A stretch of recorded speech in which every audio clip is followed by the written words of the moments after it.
તો આવતીકાલે સામાજિક વિજ્ઞાનનું પેપર છે, તો આવો સામાજિક વિજ્ઞાનના મોસ્ટ આઈએમપી પ્રશ્ન તમને આપું છું. એટલા પ્રશ્નો તમે કરી લેશો તો સામાજિક વિજ્ઞાનમાં તમે સારામાં સારા માર્ક્સ કવર કરશો. આવો સૌપ્રથમ આપણે જોશું વિભાગ ડી. વિભાગ ડી ની અંદર 5 પ્રશ્ન તમારે અટેન્ડ કરવાના હોય છે. એક પ્રશ્નના 4 માર્ક્સ હોય છે. તો એની અંદર મેં તમને 5મા પાઠના મેં તમને 5 પ્રશ્ન આપેલા છે, જેની અંદર ધાતુ વિદ્યા, રસાયણ વિદ્યા, શૈલ્ય ચિકિત્સા, ગણિત શાસ્ત્ર અને વાસ્તુશાસ્ત્ર અને સાથે ખગોળશાસ્ત્ર આપેલું છે. આ 5 થી 6 પ્રશ્ન કરશો એટલે એનામાંથી 2 પ્રશ્ન પૂછાશે.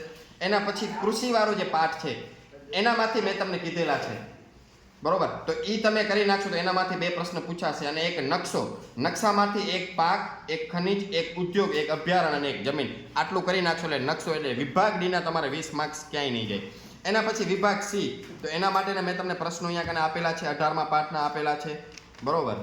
એવી જ રીતે 3જા અને 4થા પાઠના આપેલા છે, 8મા પાઠના આપેલા છે. તો આ તમે જોઈ શકો છો વિભાગ સી ના પ્રશ્ન છે, બરોબર. તો વિભાગ સી માંથી 6 પ્રશ્ન તમારે અટેન્ડ કરવાના હશે, એટલે કે 18 માર્ક્સના. તો આટલા કરી નાખશો એટલે સારામાં સારા માર્ક્સ તમને આવી જશે.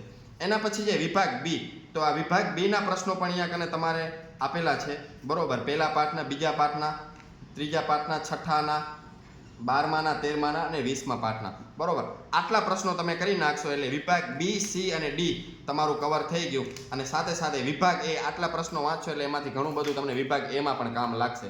Okay, thank you.